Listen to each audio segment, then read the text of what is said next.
गंवार सास। ममता ने अपने बेटे को पढ़ा लिखा कर बड़ा आदमी बनाया। अब वो शहर में अपने परिवार के साथ रहता है।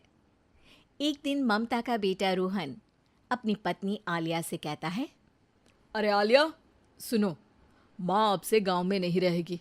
वो हमारे साथ यहीं रहेंगी शहर में। उनका कमरा आज नौकर से बोलकर अच्छे से साफ करवा देना। ओह, आज तो मेरी किटी पार्टी है, फिर मुझे जिम और फिर शॉपिंग। ठीक है, कल करवा दूंगी। अच्छा, लेकिन माँ के सामने ये कपड़े नहीं चलेंगे। हाँ, तुम्हें साड़ी या सूट पहनना होगा। अरे बिल्कुल भी नहीं। मेरे मम्मी पापा ने इतना पैसा लगाकर शादी इसलिए नहीं की थी कि मैं अपनी मर्जी के कपड़े पहन ओढ़ भी ना सकूं।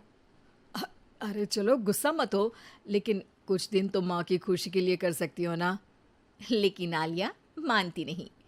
माँ आती है सिंपल सी साड़ी, झोला और चप्पल पहनकर। अरे रोहन, मैं इनके साथ कैसे रहूंगी? मेरी फ्रेंड्स क्या कहेंगी? ये तो पूरी गंवार लग रही है। आलिया, माँ गांव में रहती थी इसलिए ऐसी हैं। तुम आज ही माँ के साथ जाकर उनकी पसंद की शॉपिंग करवा देना। इनके साथ घर के अंदर रहना मुश्किल है, बाहर तो मैं कभी भी ना जाऊं। रोहन को आलिया पर गुस्सा आ जाता है। माँ, ओ माँ। हाँ बेटा। वो माँ को ले जाने के लिए उनका हाथ पकड़ता है कि अरे माँ, तेरे हाथ अभी तक इतने कड़े हैं, तूने इसका कोई इलाज नहीं किया? अरे बेटा, इसका कोई इलाज नहीं।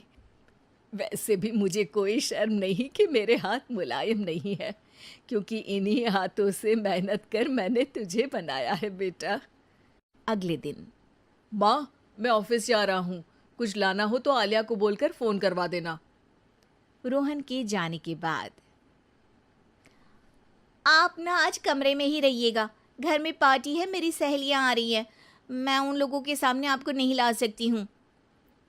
ठीक है बहू, लेकिन तुम कहो तो मैं कुछ खाने को बना दूँ तुम लोगों की पार्टी के लिए।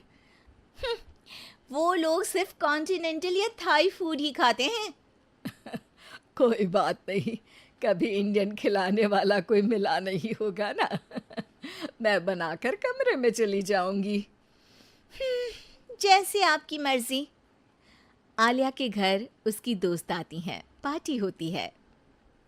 अरे वाह आलिया, ये क्या है खाने में? बड़ा ही स्वादिष्ट है यार, इसकी रेसिपी मुझे चाहिए। हाँ, और ये दाल, ओ माय गॉड, मैंने तो किसी 5 स्टार में भी ऐसी दाल नहीं खाई है यार, तू कुक को यहाँ बुलाना। अब आलिया घबरा जाती है।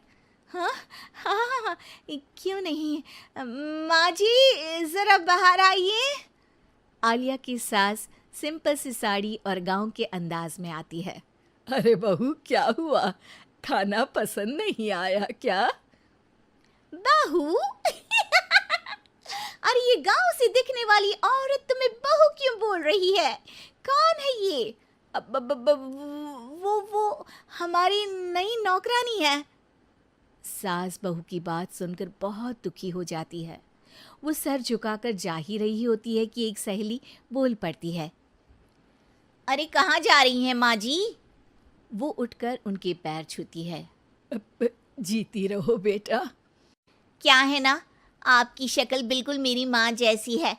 पता है आलिया, मैं शहर पढ़ने आई और फिर शहरी हो गई, लेकिन मेरे माँ पापा तो आज भी गांव में रहते हैं, बिल्कुल इनके जैसे ही हैं।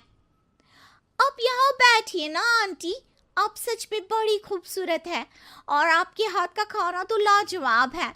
काश ये मेरी सास होती। सभी सहेलियां सास को घेर कर बैठ जाती हैं और उनसे खाने की रेसिपी पूछ रही होती है कि तभी घर की बेल बजती है और रोहन आता है। अरे क्या बात है, आज आप लोग हमारे घर में? और ये लोग तो मुझे आलिया से ज्यादा माँ की सहेलियाँ लग रही हैं। क्या ये आपकी माँ है? लेकिन आलिया ने तो कहा कि ये उनकी नौकरानी है और इन्होंने भी नहीं बताया। वो नहीं बताएंगी, क्योंकि उनके लिए बच्चों की इज्जत और उनकी खुशी सबसे पहले है। मुझे माफ कर दो, मुझे इन्हें तुम लोगों से मिलवाने में शर्म आ रही थी कि तुम लोग क्या कहती? अरे अब तो हमें शर्म आ रही है कि तुम हम लोगों की सहेली हो। हाँ, जो माँ जैसी सास को नौकरानी बोले वो हमारी सहेली नहीं हो सकती।